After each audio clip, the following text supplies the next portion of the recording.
She was 12 hours into labor. Her contractions are coming. She was doing the work. And then a nurse walks into her room carrying a tablet, sets it up where she could see it, and a judge appears on the screen to decide whether she was allowed to say no to a C-section. And this is not one of those social media horror trends. This happened in the US, in Florida, in 2026 to a woman who had already done her homework. She wasn't going blind. She was a doula. She had a prior C-section that came with a dangerous hemorrhage. So refusing another surgery was an informed medical decision. She knew the risks. She knew the benefits. It was not a whim, but a judge overruled her anyway. You guys, I have been a labor and delivery nurse for 16 years, and a lot of that in some of the top high-risk facilities in the US. So when I saw this story, it literally stopped me cold, because here is what we have to say out loud. Most mamas, most pregnant women have no idea what they are actually allowed to say no to once they walk through the hospital doors. So today we're going to talk about that, what your rights really are, where they get murky, and the 3 things I want you to do before you ever go into labor. Because when you're in labor, your job is to labor. And I want to do this so that no one else finds themselves in the middle of a contraction talking to a judge.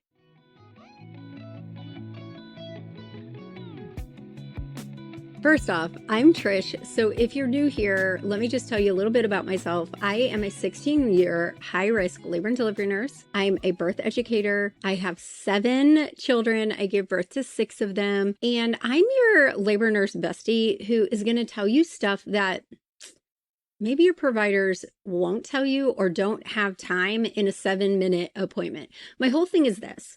I want you to walk into your birth educated, not terrified. Those are 2 very different polar opposite feelings, and people confuse them all the time. So let's talk about what actually happened, because the details really matter. In Florida, there was 2 different women, active labor. They're brought into emergency court hearings after they said no and declined a cesarean that their doctors were recommending.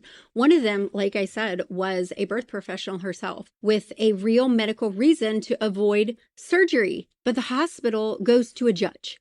The judge sides with the hospital. And Florida right now is essentially the one place in the country where a court can order medical treatment onto a laboring woman against her will. It is 2026. Now, I want to be really careful and fair here, because that is my job as the medical voice in your ear. There are real moments in a birth where a baby is in trouble and a C-section is the thing that saves a life, or mom is in trouble. And I've been in those rooms when a baby's heart rate drops and won't come back up no matter what we do. When there's a cord problem, when there's bleeding, the C-section, it's a gift to us. And thank goodness someone invented it, and your team is moving fast. And that's exactly what I want for you. So this is not me telling you to fight all things medical or fight your doctor. This is me telling you to understand the difference between a true emergency and a recommendation. You are allowed to ask questions about everything. Here's the deal. I tell my students, I tell my followers, you can refuse anything,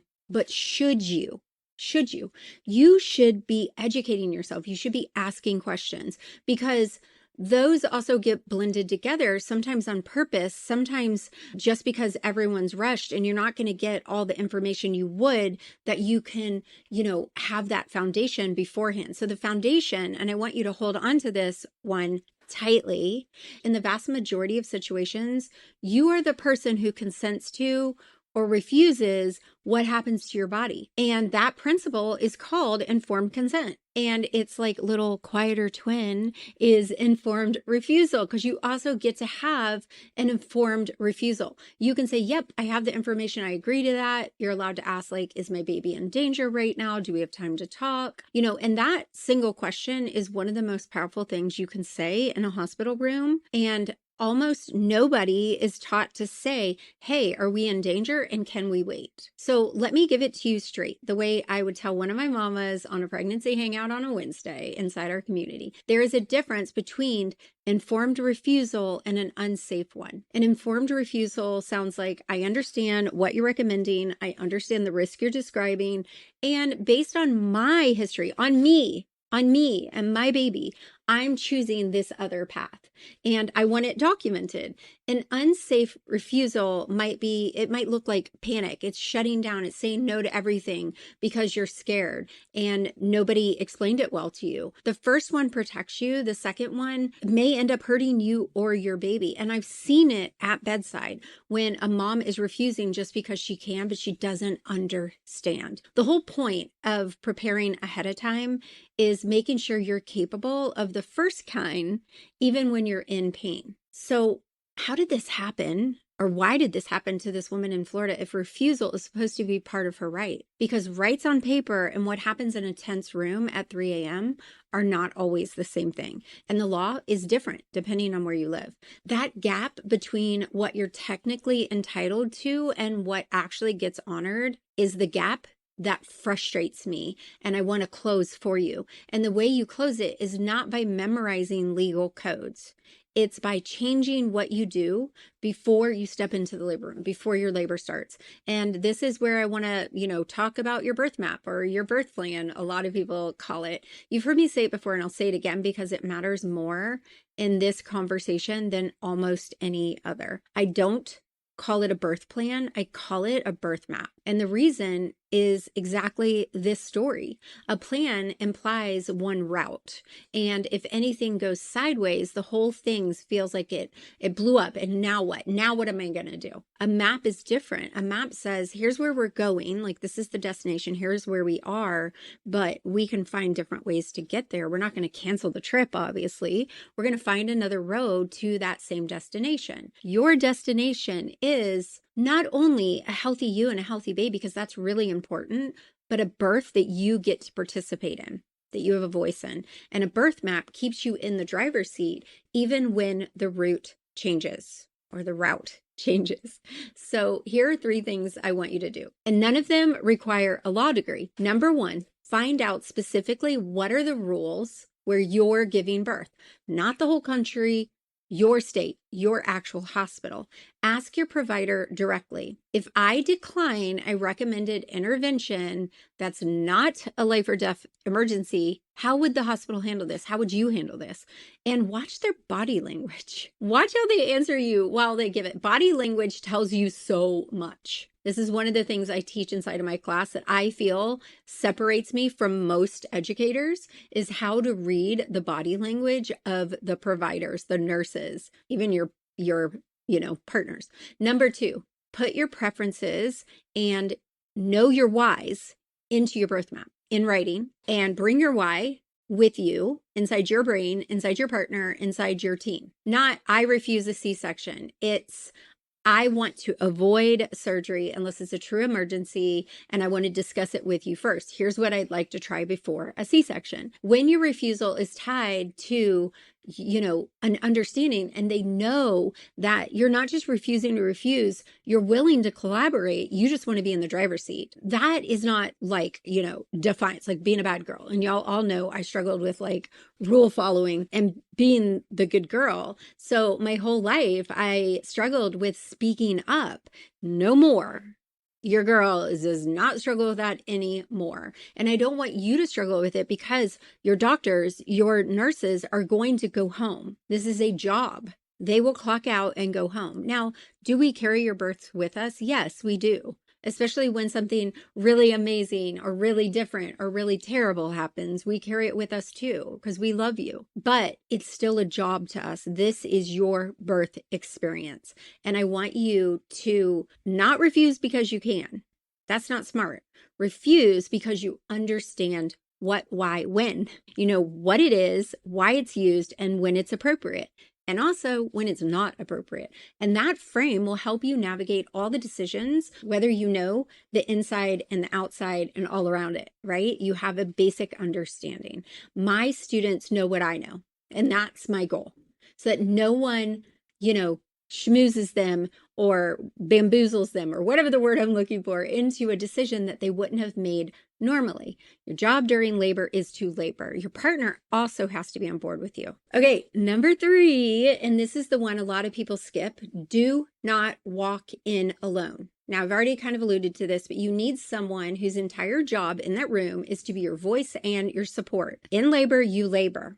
Your partner needs to know your birth map, but not just what you want, but why you want it and why you're right in wanting that. Your doula, a family member, someone with a backbone now, someone who's not a people pleaser, someone who can ask the questions like, is this an emergency or do we have time to talk about it? When you're deep in labor, you may not be able to advocate for yourself like you normally would. And that is completely normal because, again, your job during labor is to labor.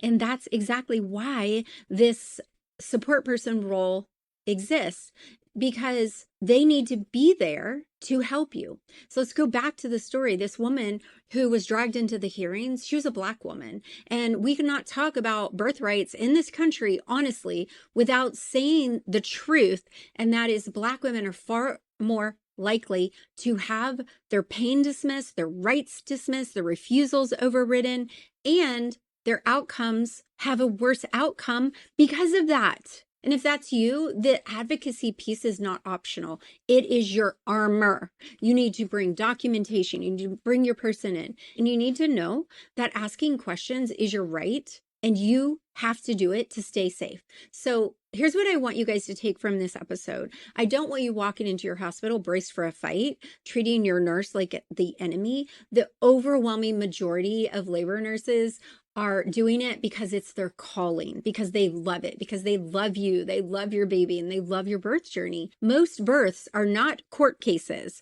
but a confident, educated patient who understands her birth map and brings someone in to back her up, that woman will get listened to differently. Unfortunately, that is the truth.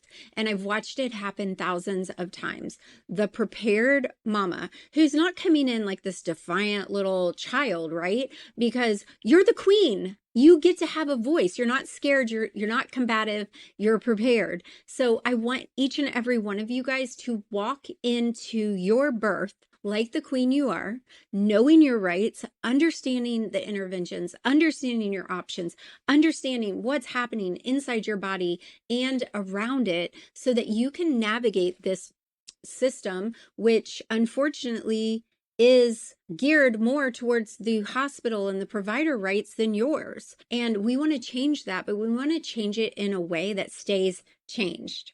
And the only way to do that is to be knowledgeable and to have a calm, confident voice, which is, why I want Calm, Confident Birth for you and why we created the Calm and Confident Birth course and birth bundle, because we want you to walk in there understanding what, when, and why, understanding your rights, understanding how your body's working, how to work with it, not against it, so that you don't get in your way either. And to understand everything I know as a labor and delivery nurse. And that's my passion. The mantra here, our mission at Labor Nurse Mama is to change the birth culture one birth at a time. And that's what we're doing. And we're doing that through you coming into our world, buying our courses, and then hanging out with us on Zoom for our pregnancy hangouts. That's where we really get to help you walk through the nuances. Okay, so this whole thing is get prepared, have support, and know your rights. And for those women who were forced into court, forced into the OR, I am so stinking sorry. I'm so sorry. And I hope that happens to no one else. I hope does not happen. Florida needs to change those laws. As always, if you enjoyed this episode, hit subscribe so that you don't miss an episode. And could you do me a huge favor and leave a review? It means so much.